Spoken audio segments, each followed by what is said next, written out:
এবং 3.5 কোটি রুপিতে মুস্তাফিজ কোন একটা দলে চলে গেল, মক অকশনে যেটা আমরা দেখেছিলাম, আমার কাছে মনে হয় রেটটা সেটা ছাড়িয়ে যেতে পারে। দেখুন, আমরা যারা মুস্তাফিজকে নিয়ে হাসাহাসি করছি বা মুস্তাফিজ বা বাংলাদেশে কেউ দল পাবে না টাইপের চিন্তা ভাবনা করছি, গত আইপিএল নিলামে প্রথমে দল না পাওয়া মুস্তাফিজ কিন্তু রিপ্লেসমেন্ট ক্রিকেটার হিসেবে শেষ পর্যন্ত আইপিএল এ গেছে, পারফর্ম করে প্রমাণ করে দিয়েছে যে তিনি প্রথম দফায় দল পাওয়ার যোগ্যতম ক্রিকেটার ছিলেন, নাম্বার 1। নাম্বার 2, যেই রেটে আসলে তাকে নেওয়া হয়েছিল সেটা কিন্তু বাংলাদেশি ক্রিকেটারদের আইপিএল এ বিক্রি হওয়ার ক্ষেত্রে, নিলামে ওঠার ক্ষেত্রে, বিডিং এর ক্ষেত্রে রেকর্ড হয়েছিল, মাস্টাফি রেকর্ডটাকে তিনি ক্রস করে গিয়েছিলেন। সো এইবার আমি কেন কলকাতার আলোচনাটা করছি, দেখুন শুরুতেই বলেছি 120 কোটি রুপিস প্রত্যেকটা দলের পার্সে থাকে এবং সেই 120 কোটি থেকে এবারের মিনি অকশনে কলকাতা খরচ করতে পারবে অলমোস্ট 65 ক্রোর। তার মানে কলকাতার শাহরুখ খানের দলটা অলমোস্ট নতুন করে পুনর্গঠিত হবে। লাস্ট আইপিএল এর এক্সপেরিয়েন্স ভালো ছিল না, আন্দ্রে রাসেলের মতো ক্রিকেটার এবার নেই, এবং এই বাস্তবতায় কলকাতা আলটিমেটলি আপকামিং আইপিএল এর মূল দলই গড়বে আপকামিং মিনি অকশন থেকে। মিনি অকশন থেকে কেন বলছি, 120 এর মধ্যে তাদের ধরে রাখা ক্রিকেটারদের যে ভ্যালু সেটা হচ্ছে 55 কোটি রুপি, বাকি 65 কোটি রুপি তারা খরচ করবে মিনি অকশনে, এবং তাদেরকে যেই ক্রিকেটার ভেরাতে হবে তাতে অন্তত 6 জন ক্রিকেটার রয়েছেন যারা ফরেন ক্যাটাগরির ক্রিকেটার, 31 জন বিদেশি ক্যাটাগরি ক্রিকেটারকে দলগুলো নেবে, কলকাতাকেই নিতে হবে 6 জনকে তাদের 25 জনের ওই কোটাটা পূরণ করতে, যার হাতে রয়েছে 65 কোটি রুপির কাছাকাছি, এবং সেই 65 কোটি রুপির কাছাকাছি থাকা একটা দল 6 জন বিদেশি ক্রিকেটারকে দলভুক্ত করবে, যেই দলটা তার 60% দলই গড়বে আসলে ওই পার্টিকুলার মিনি অকশন থেকে আবুধাবিতে, সেই দলের ভালো ক্রিকেটারের যে লিস্ট, চাহিদা, ডিমান্ড, সেই জায়গায় ওই 6 জনের মধ্যে মুস্তাফিজ কি থাকবে না? 2 কোটি ভিত্তি মূল্যের মুস্তাফিজ কি থাকবে না? অনেকেই মনে করবেন থাকবে না, ভাই থাকবে না, বাট আমার কাছে মনে হয় Kolkata definitely bid for Mustafiz in the upcoming IPL mini auction. Second part যেটা, চেন্নাই থেকে আমার কাছে মনে হয় দিল্লি মুস্তাফিজের জন্য যাবে। দিল্লির একটা ইন্টারেস্টিং ব্যাপার রয়েছে, তাদের হাতে রয়েছে 21 কোটি রুপি। 21 কোটি রুপিকেও খুব কম বলার সুযোগ নেই।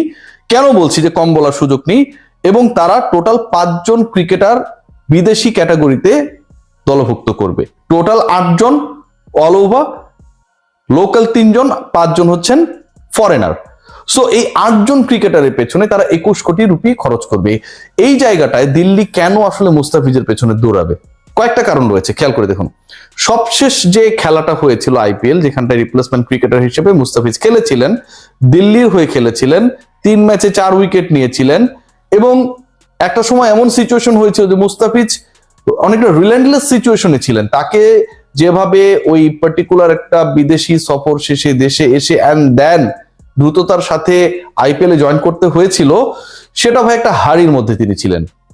সেই সিচুয়েশনে থেকে তিনি 3টা ম্যাচ মাত্র পেয়েছিলেন এবং দারুণ পারফরমেন্স করেছিলেন।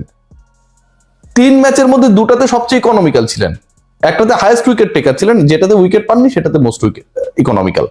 সো দিল্লির আলটিমেটলি একজন মুস্তাফিজের মতো দরকার বোলার, মুস্তাফিজের মতো একজন পেসার দরকার।